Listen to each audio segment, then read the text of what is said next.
John, are you on the line? I sure am. Good to talk to you.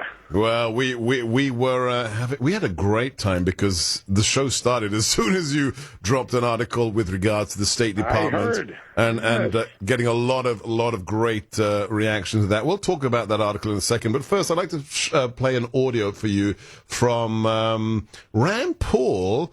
I don't know why George Stephanopoulos invited him onto his show. I think George kind of regrets it now. This is cut one. Well, I think the American people will be shocked and dismayed to know that Joe Biden's son was making $50,000 a month just a couple of months after he was dishonorably discharged from the military for drugs. $50,000 a month. I think most Americans will be dismayed while Joe Biden was actually lobbying to have this company go free of prosecution. My understanding, this is reported in the New York Times, Joe Biden was asking the prosecutor to lay off of the company that Hunter Biden was working for $50,000 a month. That's just got kicked out of the military. That's extraordinary. That's not what was reported. In fact, he was on an anti-corruption drive. That's exactly what was reported, yes, that he got $50,000 a month right after he was kicked out of the military. That's exactly true, and nobody disputes that. Not a bad gig. I didn't even know his son was dishonorably discharged, and then you get $50,000 a month, and then your father tries to do what? Blackmail the Ukrainian government. I mean, these are the real stories, John, aren't they? Not the hair sniffing. There's a lot here, and what is really, for me, a threshold question is why is Joe Biden giving a story now that doesn't match the facts that are in public record in Ukraine? So you can see over the last few days since I broke the story in the New York Times and matched it, the Biden people and the Biden supporters are trying to spin all of these different wild stories, like the investigation was over before Joe Biden asked the prosecutor to be fired. No, it wasn't. It wasn't closed until September 2016. How do I know that? I have the official Ukrainian court files. Wow. I have the statements from Joe, the lawyer, the American lawyer that helped Hunter Biden's company get out of the prosecution. It didn't happen until the fall of 16. So there's a lot of mass confusion that the Biden people are trying to do misinformation to try to confuse this. But at the end of the day, we're going to learn a lot more in the next few weeks. I believe additional Ukrainian authorities are going to be coming forward, and new facts and evidence are going to be in there. And I've heard the number 50,000 because that's what the Biden people put out in the story. But when I reported it, I can see direct transfers of $166,000 a month into Hunter Biden's company. So he had this company. For doing what exactly? What is a man who was just kicked out of the armed forces for drug abuse? What is he doing for $160,000? Do we know what he was doing for $100,000? The payments are marked consulting. That's what they're marked. Nice. And they're two $83,000 plus payments a month for that come in two installments. He's a board member at the same time, though. It's very unusual for someone to be in a fiduciary responsibility as a board member, also paying themselves as a consultant. So what we don't know from the way the Bidens have answered this was that $166,000 a month his compensation for being on the board. That would be pretty extraordinary.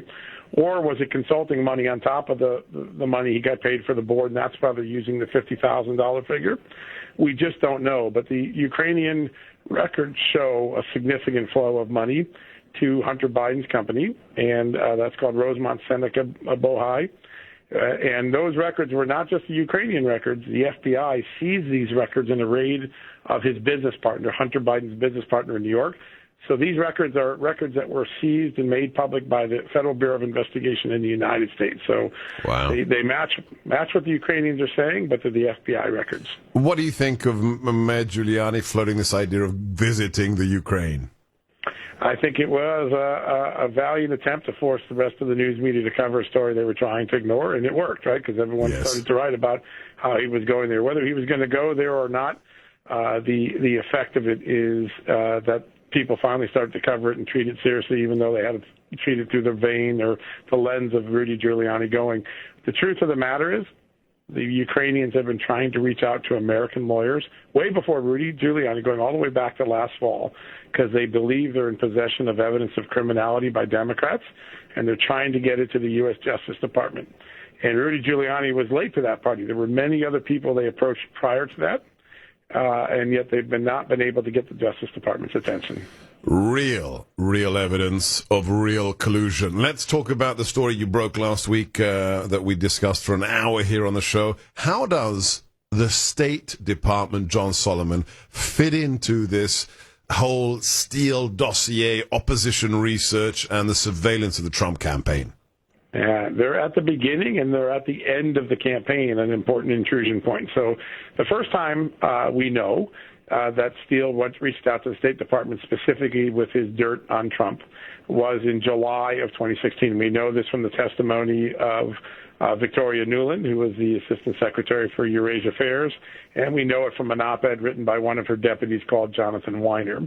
And they claim that after they got the dossier, a copy of the early dossier in July, they decided it was overtly political. In fact, so political they could be prosecuted on the Hatch Act that they acted on it. So the State Department figured out his motive very quickly, and they sent it to the FBI. That's their testimony. Now, because of a FOIA lawsuit brought by Citizens United, based on some information I reported, we now know there was a second entree by Steele in October, exactly October 11th, 2016, 1 month from Election Day and 10 days before the FISA warrant was filed. Another meeting at State? Another one, and this one is with a Deputy Assistant Secretary named Kavalak, and she takes remarkable notes of the meeting, both typed notes and handwritten notes. And what do those notes show? 4 potential violations of Steele's FISA agreement. The first is he's talking to State. He's an FBI informant. He's not supposed to talk about his work with anyone under his agreement. So the mere fact he went to State on his own accord could potentially be a violation of his FBI agreement. Wow. 2, he acknowledges he was working with the Washington Post and the New York Times. Again, violations of his informant agreement. He shouldn't be leaking to the media things that he's confidentially working on with the FBI in a sensitive counterintelligence investigation. 3, he acknowledges that he has an election day deadline. His client wants this information out before the election ends. That's an admission of political motive. He actually says that at a State Department meeting. He does. In fact, he's very broad. The direct quote is, his client is keen to get this out before November 8th, meaning that November 8th, of course, was the day that President Trump won, and that was the election day. Stunning. So and then the State Department listens to this guy for just a short period of time, and they're already realizing parts of his story doesn't add up. And I'll give you one example. We've got 30 seconds. Hold it. We're gonna tease into the next segment. We are listening to John Solomon of The Hill and Hill TV. Follow him right now on Twitter. J. Solomon Reports. Remember little Marco? Marco Rubio is calling upon the Attorney General of the United States, William Barr, to investigate John Kerry for violations of the Logan Act.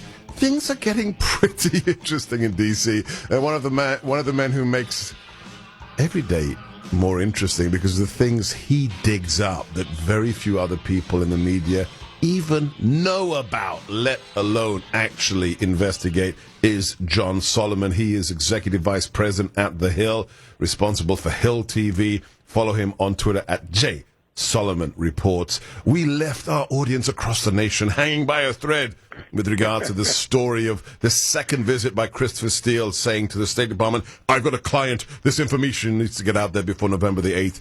What was the last piece of that puzzle?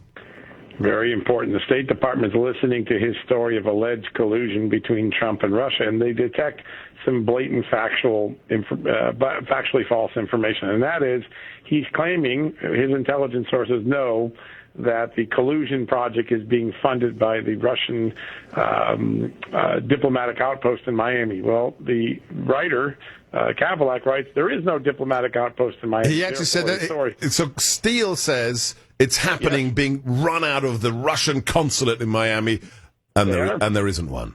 There isn't one. So what a piker! What a piker! I mean, really, this guy worked for MI6? Seriously? It's pretty serious problem. So what did the State Department do? They sent it to the FBI. They sent this memo of concern to the FBI. Keeping in mind, they transmitted 8 full days before the FISA warrant is issued. That means when the FISA warrant was issued and the FBI swore to this statement that Steele was both reliable, credible, and they had no derogatory information on him, that would not be true. They knew he had an election deadline. They knew from Bruce Orr that he had an animus for President Trump. And then they knew from the State Department his information was obviously false in at least one instance that he's providing to the government, and that he's talking to the media and the State Department outside of his FBI informants agreement. All of that would constitute derogatory information under the FBI guidelines for informants, and that means that the statement that they swore out in the FISA court is most likely false. So when does Steele get fired by the FBI as an asset? November 1st, which is 10 days after they used him to get the informant. Now, ironically, they fire him for the same information that they now are in possession of from the State Department. They fire him for leaking to the media.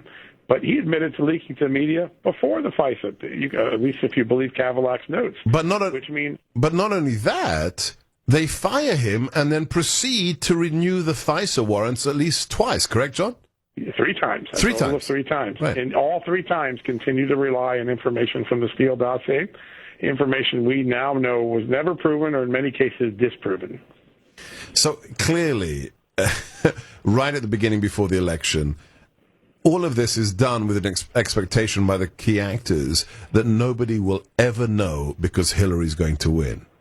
That's the most likely scenario, that this was a safe thing to cheat on because if she wasn't going to win. And, remember, on or around October 31st, the first leaks came out from Harry Reid and other sympathists of Hillary Clinton saying there's a Russia problem for Donald Trump, and that came out with David Corn, a whole bunch of people all at once. That, too, can't be an accident. Why did that happen? Because the polls were tightening all of a sudden, right? All of a sudden, all those people who thought Hillary was a shoo-in realized, oh, my God, Donald Trump's within range of winning. And then you start to see this information leak out. That's what makes this a political dirty trick. It was never a counterintelligence investigation. It was a political dirty trick. We've got less than a minute left. You've been working this doggedly for 2 years now. What is your kind of gut sense right now? What fraction, what percentage do we know of the full picture? Is it less than 50%, less than 20%? Where are we at? I would say we know about a third of what really went on inside the FBI. For instance, we need to know what FBI agent received this warning from the State Department. Who is it and how high up is it? What did he do with it? I'm working on that now and hopefully can report something in the next 24, 48 hours that will give us some visibility to just how high the warning. You can just say it right now. It's okay. Don't feel confident yet, but I'm definitely. See, he's a pro. He's a pro. He's going to get multiple sources, and they're not going to be anonymous sources I invented. That's what the Washington Post and New York Times does. We are listening to John Solomon.